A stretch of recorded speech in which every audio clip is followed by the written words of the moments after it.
Yeah, so I've been asked to input around this question. How do you go about building a microchurch network in Europe? People are trying to write books about this, but I've got to try to do it in 8 minutes. Let's just jump in. So 13 years ago, God planted us in a little market town called Bicester, Oxfordshire. He's held us there. Believe me, I've tried to leave so that we could do something deep and see something beautiful birthed in our area. Our microchurch network is called Journey, and our network of relationships is now a tangible presence in our town, a tangible church presence in our town. We're known by the townies as the Filter People. That's the name of our for-profit coffee shop. We're a network of 6 microchurches guided by a college of 24 covenanted leaders. We are served by 12 individuals who give varying amounts of their time to serve the microchurches in matters that are bigger than the lay leaders can handle.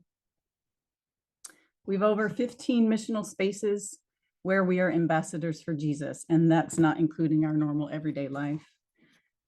We take the presence of Jesus to the lonely, to crafters, to basketball players, to those struggling with their mental health, to those pursuing the well-being space. Jesus is leading us to fight for justice for displaced people, for the disabled, to lead choirs, to work well, to teach piano, go cold water swimming, all the while making disciples as we go. It's so beautiful. It often moves me to tears, and to try to put words to it cheapens it. You have to come and visit. So how would I coach someone? What would I say to someone who says, hey, I want to build a microchurch network? I think many of you guys are going to resonate with these things. All people all over the world are like, we're coming together, and like, Jesus has had me on the same journey. So some of this won't be new, but I've just tried to put some words to it, and hopefully it'll even help you as you're coaching and talking with people. But I think if you're going to build a microchurch network, the very first thing that you have to do is check yourself. Do you really believe that God wants to use your mechanic to see his church become a movement again? Your mechanic? You say, I don't even know his name. Exactly.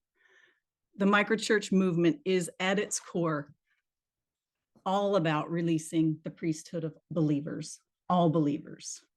It's enabling ordinary, everyday people to be disciple makers and lead church. Those people are going to be able to go to places that those of us in this room could never go. If you want to build a microchurch network, you have to do some work to change your mental map and take some people with you on the journey. Changing the way you think is the only way to lay a foundation for a microchurch network. Like begets like. Your disciples will think like you. We humans, we navigate the world by creating mental maps of how things work. They're shorthand that makes sense of complex realities. These mental maps are not just logical, they're emotional. They're tied to experiences and memories of years gone by. The mental maps we've inherited of what church is were drawn for a different reality than ours. Our inability and failure to adapt to cultural changes have muddied the waters and left the mental maps of what church is really difficult to shift. Graham Carey says we have an ecclesial arthritis. Think of the simple mental map we have that church is a place you go, a meeting you hold, rather than the picture Jesus taught us that church is a people. I'm still amazed at how many of us use a language that contradicts our theological beliefs. Half a century into the missional Reformation, and we still talk about going to church. We made this shift when my daughter was 4 years old. We've raised our family to understand that church is a people. We have the church over to our home. We go meet with the church at such and such place. We wonder what the church would think about things. We ask the church to play. It changes the way you live. To pray, sorry, we do play with them too, but we ask them to pray.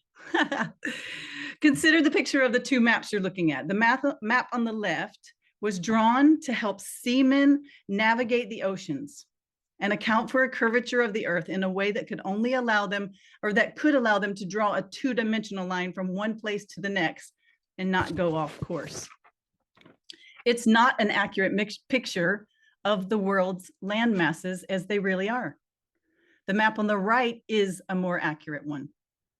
But the map we all know and we draw to the front of our mind's eye when we think about maps is the one we inherited, the one we were taught in primary school. And it has served us well, keeping the US and Europe at the center, which fit our narrative. The place between the old maps and the new is a liminal place. Changing our mental maps requires intentional practice, diligence, and the safety of a community as we work it out. Some call it deconstruction. I just call it necessary. John Rittner, in his book, Positively Irritating, says, "To those open to a new paradigm of church, there lies another possibility. We can embrace the challenges in the same way oysters embrace sand. Instead of trying to expel the sand, we have the opportunity to come around our new normal, not through compromise, but with creativity and new imagination, new thinking, new practices, so that over time we allow the imposition to form something precious.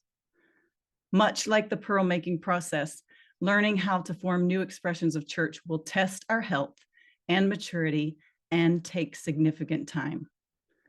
But if we're open to adaptation and innovation and willing to persevere, I believe the irritants we find all around us can catalyze the creation of a more robust and Christ-like community. Here are a few of the mental maps that started as practices for us, but now just become the way we do things, the way we think about things. They have not been easy, and it's taken a long time. But now we feel the beauty of the new, and we marvel how exciting church is again. Many of our folks have had to quit jobs or leave their traditional church in order to find the space to really take on board these new ways of thinking. I have a hard time now. I've been interviewed for a few podcasts recently, and the questions that I'm asked, I don't even think in those ways. I was asked recently, what kind of people are finding their way into a microchurch? And I just had to stop and say, people don't find their way into a microchurch. Microchurches find their way into people. It's just a whole different way of thinking. Once you begin to make these kind of shifts and you give it the time it needs to happen, I suspect that forming a microchurch network will look something like this.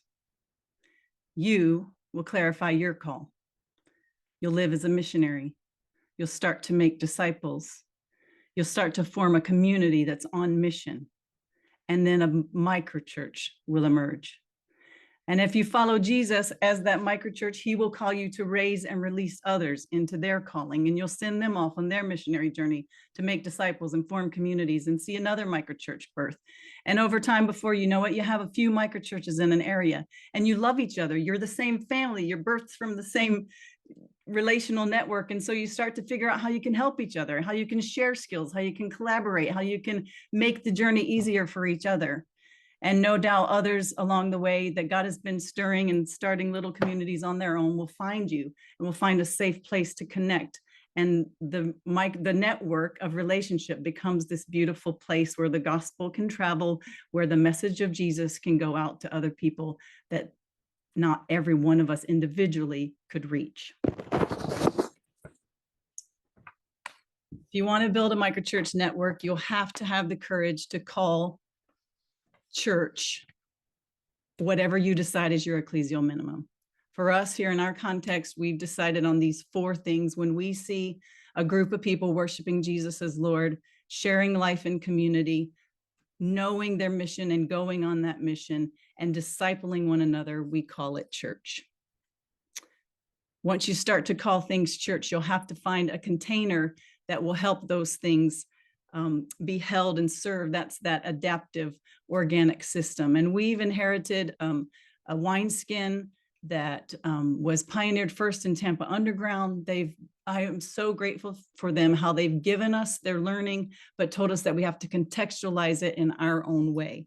You have to find a new wineskin that will hold your brave people and your brave ideas. And for us, this model just fits a lot more of what I see in the New Testament when I read the scriptures. You've got the house churches and groups of churches. You've got a collective of leaders like the Council at Jerusalem, elders and people that care about the whole thing. And then you have some deacons, some servants who are doing a little bit of extra work to allow the message of Jesus to go out. If you want to start a microchurch, you'll have to innovate your own wineskin that will hold your new wine. And the good news is, though, Jesus is at the front. He's leading the way. He promised to build his church.